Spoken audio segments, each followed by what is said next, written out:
الصلاة خير من النوم۔ السلام علیکم ورحمۃ اللہ وبرکاتہ۔ پیارے دوستو، یہ کہانی زارا نام کی لڑکی کی ہے۔ زارا کہتی ہے کہ میں ایک پڑھی لکھی لڑکی تھی اور میرے والدین نے میری مرضی کے خلاف میری شادی ایک گاؤں کے لڑکے سے کر دی تھی جو میری خالہ کا لڑکا تھا۔ میں اپنے اوپر پھوٹ پھوٹ کر روتی، نہ روتی تو اور کیا کرتی۔ جب میرا شوہر غلام محمد میرے کمرے میں آتا تو میرے چہرے پر ناگواری سی چھا گئی۔ میں نے اس پر ایک نظر ڈال کر ہٹا لی۔ وہ میرے پاس آ کر بیٹھ گیا اور کچھ دیر مجھے دیکھتا رہا، پھر کہنے لگا کہ میں بڑا خوش نصیب ہوں جو مجھے تم جیسی پیاری اور پڑھی لکھی بیوی ملی ہے۔ اس کی بات سن کر میں نے اس پر ایک تیکھی نظر ڈالی اور کہا، اور میں بڑی بد نصیب ہوں جو مجھے ایک جاہل، گمار اور پیٹو شوہر ملا ہے۔ میری بات سن کر اس کے چہرے کی رنگت بدل گئی۔ اسے مجھ سے اس بات کی امید نہیں تھی۔ میرے اندر تو پہلے سے زہر بھرا ہوا تھا۔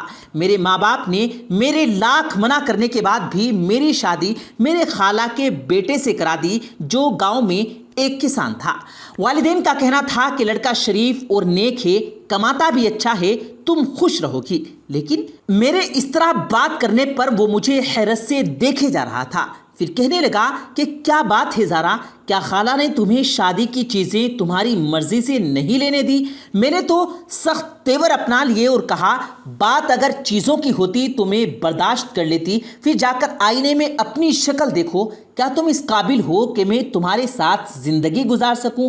نہ تمہارے پاس اچھی شکل ہے، نہ ہی اچھی تعلیم۔ میرے گھر والوں نے میری زندگی برباد کر دی ہے۔ یہ کہہ کر میں رونے لگی اور وہ چپ ہو گیا۔ اس کا چہرہ بجھ سا گیا۔ میں نے روتے ہوئے کہا کہ میں کسی اور سے محبت کرتی ہوں، میں تمہارے ساتھ نہیں رہ سکتی۔ میری بات سن کر وہ تعجب سے اٹھ کھڑا ہوا اور کہنے لگا، زارا یہ کیا کہہ رہی ہو؟ ہوش میں تو ہو؟ میں نے کہا، اس میں حیران ہونے والی کیا بات ہے؟ جس سے محبت کرتی ہوں وہ تم سے 1000 درجے اچھا ہے، خوبصورت ہے، پڑھا لکھا ہے۔ یہ سن کر وہ نم آنکھیں لیے واش روم میں چلا گیا، اور یہ سچ تھا کہ میں ایک لڑکے سے محبت کرتی تھی۔ جب غلام محمد واش روم سے باہر آیا تو اس کا چہرہ پانی سے گلا تھا، شاید وہ رو کر باہر آیا تھا۔ اس نے مجھ سے نظریں ہٹا لی اور سامنے جائے نماز کو بچھا کر نماز پڑھنے لگا۔ نوافل کے بعد پھوٹ پھوٹ کر رونے لگا۔ میں اپنے کپڑے تبدیل کرنے والے روم میں چلی گئی۔ جب میں سادہ لباس میں باہر آئی تو وہ زمین پر چادر بچھائے تکیہ رکھے لیٹ چکا تھا۔ میں بھی بیڈ پر لیٹ کر سو گئی۔ کافی دن گزر گئے، نہ میں نے غلام محمد سے کوئی بات کی، نہ ہی اس نے مجھ سے کوئی بات کی۔ وہ صبح کو کھیتوں میں چلا جاتا، شام کو تھک ہار کر پہنچتا۔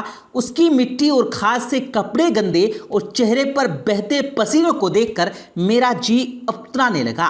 میں اسے بڑی حقارت سے دیکھ کر منہ پھیر لیتی۔ یہ دیکھ کر وہ کمرے میں چلا جاتا اور نہا دھو کر واپس آتا۔ ہمارے سسرال میں یہ رواج تھا کہ میاں بیوی ایک پلیٹ میں کھانا کھائیں۔ غلام محمد کے ساتھ ایک پلیٹ میں کھانا کھانا بھی مجھے ایک بڑی آزمائش لگتی تھی۔ میں کم کھانا کھاتی تھی۔ غلام محمد شاید میری ناگواری سمجھ چکا تھا، اس لیے وہ آدھی روٹی کھا کر اٹھ جاتا تھا تاکہ میں پیٹ بھر کر کھانا کھا سکوں۔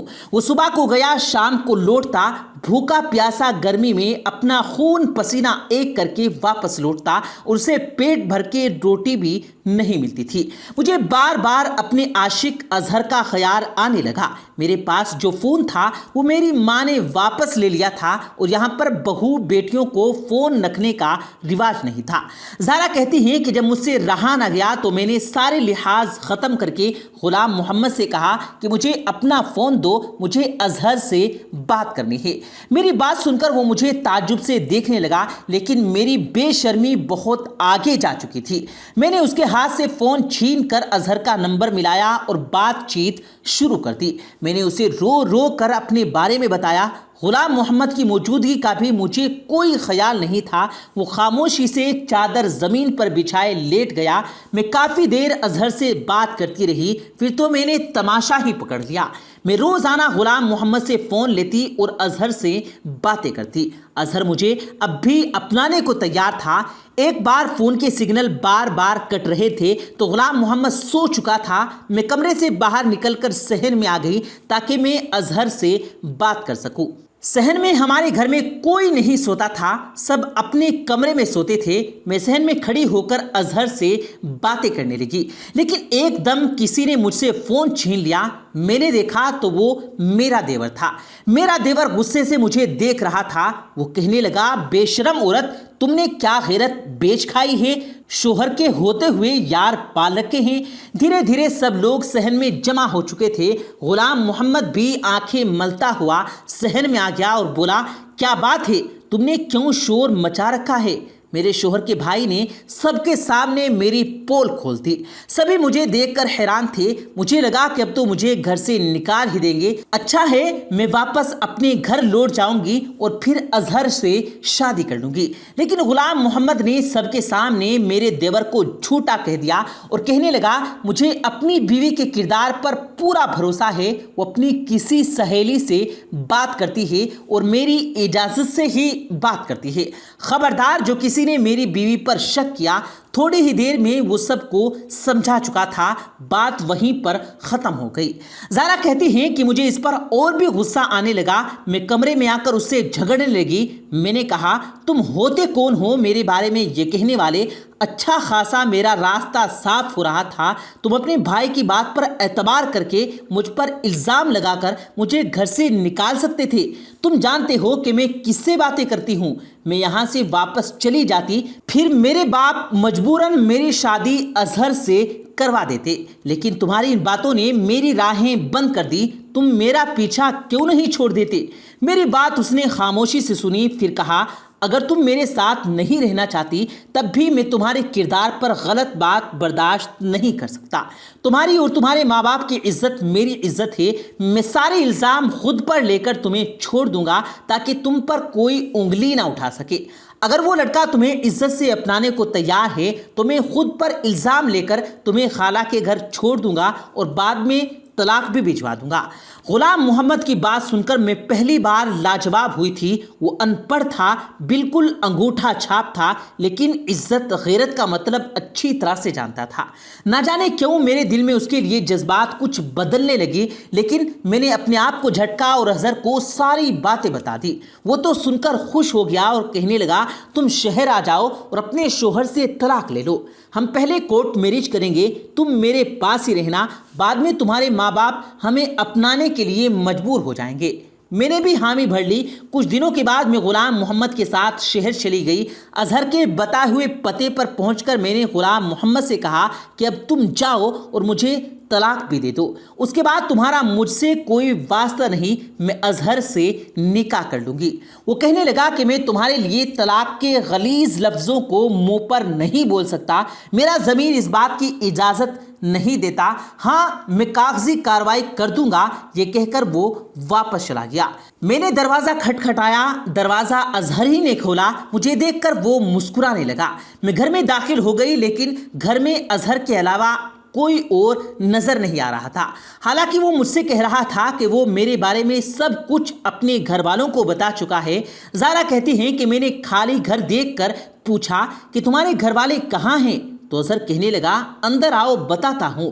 میں اندر کمرے میں گئی تو کمرے میں 2 مرد اور موجود تھے۔ وہ مجھے دیکھ کر ہنسنے لگے۔ ان میں سے ایک نے کہا، اس کی قیمت میں تمہیں 3 لاکھ دے دوں گا۔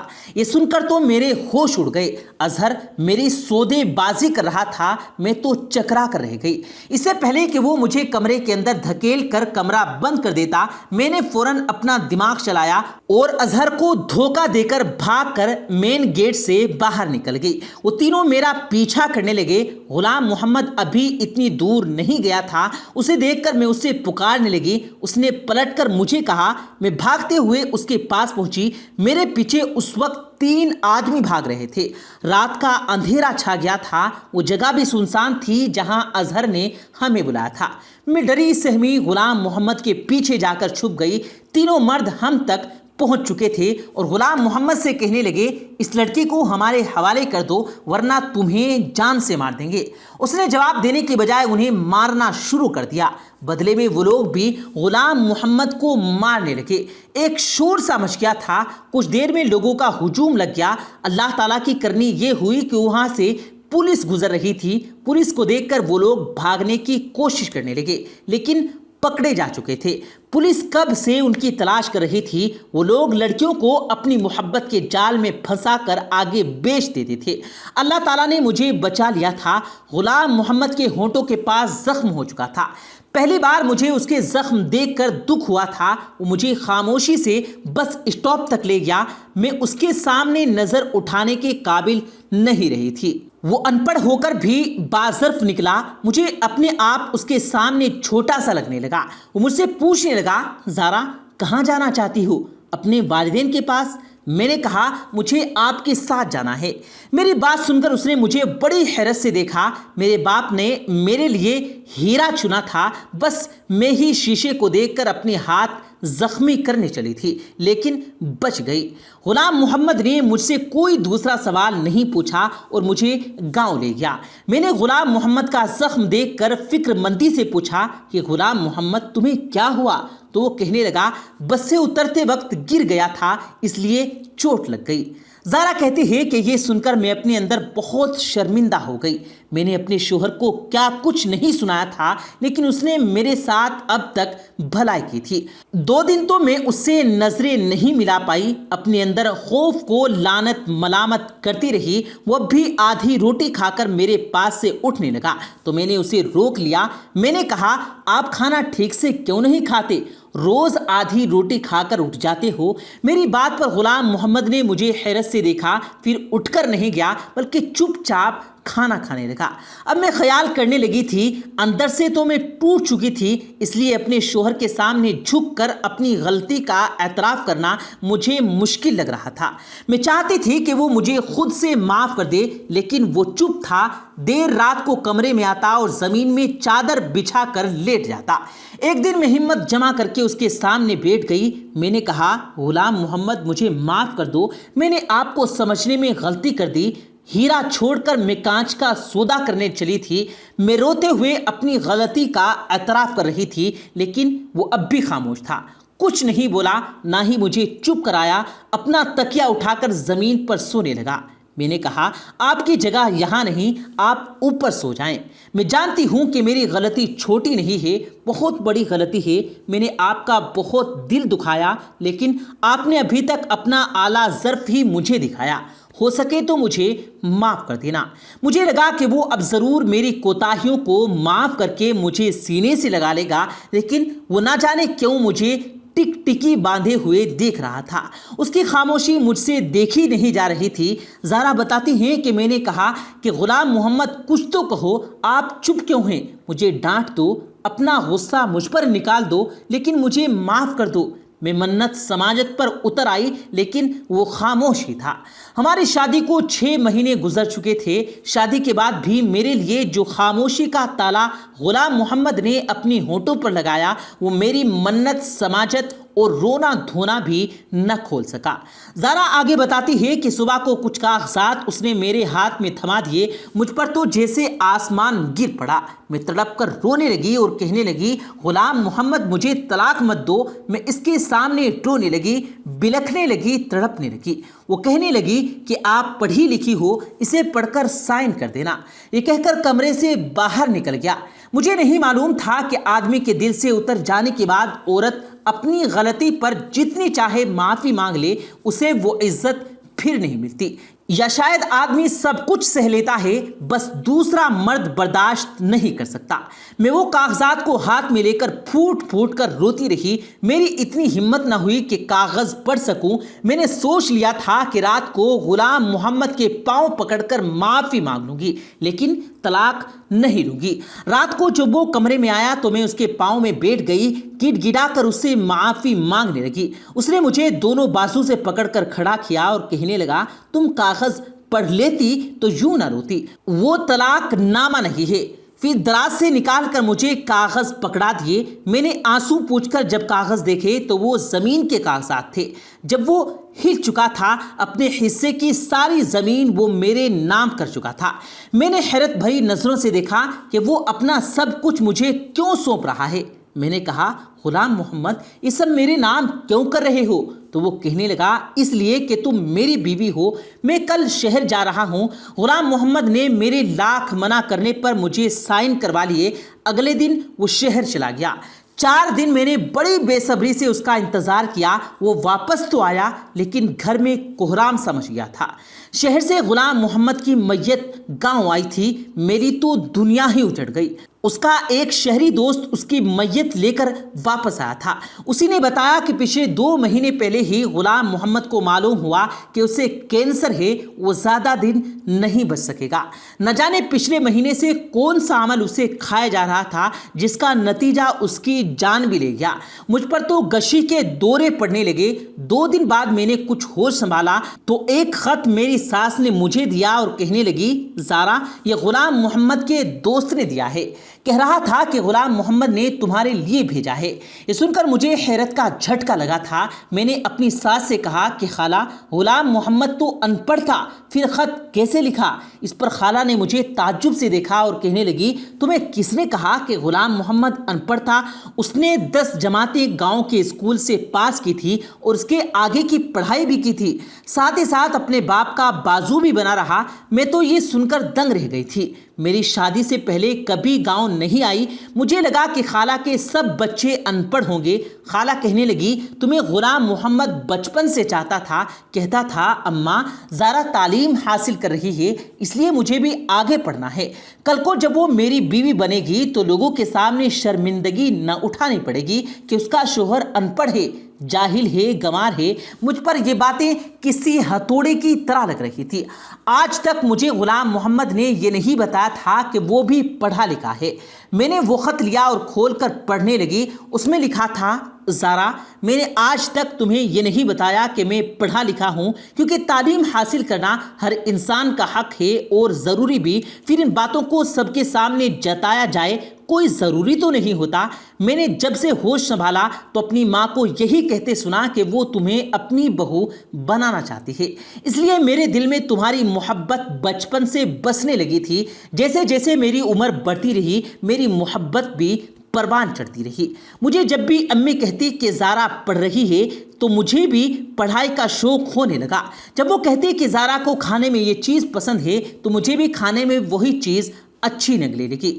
میں شاید غلطی سے تم سے عشق کر بیٹھا تھا، اس لیے شادی کی رات تمہارے منہ سے یہ سب باتیں سن کر مجھ سے برداشت ہی نہ ہو سکا۔ میں نے آج تک کبھی آنسو نہیں بہائے تھے، رونا تو بہت دور کی بات ہے۔ ہر حالات کا ڈٹ کر مقابلہ کیا تھا، لیکن اس دن تو میں ٹوٹ کر ہی رہ گیا تھا۔ مرد سب کچھ سہ لیتا ہے، لیکن اگر لڑکی شادی کی پہلی رات یہ کہہ دے کہ وہ شوہر کے بجائے کسی اور سے محبت کرتی ہے تو شوہر کا مان اعتبار چکنا چور ہو کر رہ جاتا ہے۔ میں بھی ٹوٹ چکا تھا، پھر میں نے تم سے محبت بھی بہت ٹوٹ کر ہی کی تھی۔ اس لیے جب تم میرے سامنے اپنے عاشق سے باتیں کرتی، وہ باتیں جس پر شوہر ہونے کے ناطے میرا حق تھا، تو میرا دل خون کے آنسو روتا تھا۔ تبھی سے غم مجھے کینسر میں مبتلا کر گیا۔ مجھے پتہ نہ چل سکا۔ میں نے اپنی تمام جمع پونجی تمہارے نام کر دی کہ کہیں میرے مرنے کے بعد تمہارے ساتھ کوئی حق تلفی نہ کر سکے۔ تم آزاد ہو زارا، پوری عزت کے ساتھ تمہیں کوئی بھی اپنا سکتا ہے۔ میری محبت شاید میرا مسئلہ تھی۔ زارا بتاتی ہیں کہ خط پڑھتے ہوئے میں زاروں قطار رو رہی تھی کہ یہ میں نے کیا کر دیا، کیوں کر دیا؟ میں نے سوچا سمجھا کیوں نہیں؟ میری حرکتوں نے میری شوہر کی جان لے لی۔ میں دہاڑے مار مار کر رونے لگی۔ میری ساس مجھے دیکھ کر گھبرا سی گئی اور کہنے لگی، زارا، ایسا کیا لکھ دیا تھا اس نے؟ میں کیا جواب دیتی، کیا کہتی کہ میں نے کیا کھو دیا؟ مجھے عقل تب آئی جب میں خالی ہاتھ رہ گئی تھی۔ میں روتے ہوئے اپنے آپ سے کہتی کہ کاش غلام محمد تمہاری جگہ میں مر جاتی۔ غلام محمد، تم نے مجھ جیسی خود غرض سے کیوں محبت کر لی؟ کاش کہ تم زندہ ہوتے, تمہارے بدلے میں مر جاتی. میرے آنسو رک نہیں رہے تھے. زارا کہتی ہیں کہ ایک دفعہ غلام محمد مجھ سے نبھا جا چکا تھا اور ایک محبت نبھانے کا میں نے عہد کر لیا تھا. آج میری عمر 50 سال ہو چکی ہے اور میں ابھی غلام محمد کی بیوہ ہوں. میں نے اپنے شوہر سے محبت اس کے مرنے کے بعد کی تھی. میں بیمار رہنے لگی ہوں. مجھے اب بھی یہی لگتا ہے کہ غلام محمد کے انتقال کو بس کچھ گھنٹے ہی ہوئے ہیں. ابھی میں نے اس کا خط پڑھ کر رکھا ہے. میرے لیے میرے اندر کی دنیا تھک سی گئی ہے. میرا زخم آج بھی ہرا ہے. میرے دکھ میں کبھی کمی نہیں آ سکتی. میری ان لڑکیوں سے گزارش ہے جو اپنی اعلیٰ تعلیم کو سر پر سوار کر لیتی ہیں اور اپنے کم پڑھے لکھے شوہر کو حقارت سے دیکھتی رہتی ہیں. خدا را اپنے شوہر کی قدر کریں. جتنا مخلص وہ آپ سے ہے, کوئی سڑک چھاپ عاشق نہیں ہو سکتا. کاش کہ یہ بات میں نے پہلے سمجھی ہوتی تو شاید غلام محمد آج بھی زندہ ہوتا. پیارے دوستو, امید کرتے ہیں آپ کو آج کی ہماری یہ ویڈیو ضرور پسند آئی ہوگی. اگر آپ کو یہ ویڈیو پسند آیا ہو تو اس ویڈیو کو دل سے لائک کریں اور زیادہ سے زیادہ لوگوں تک اس ویڈیو کو ثواب کی نیت سے شیئر کریں. اور اس ویڈیو کے بارے میں آپ کی کیا رائے ہے کمنٹ سیکشن میں اپنی رائے کا اظہار ضرور دیں. اور مزید اسی طرح کی روز کی ویڈیو پانے کے لیے ہمارے چینل کو ضرور سبسکرائب کریں. ملتے ہیں پھر ایک نئی ویڈیو کے ساتھ. تب تک کے لیے اللہ حافظ.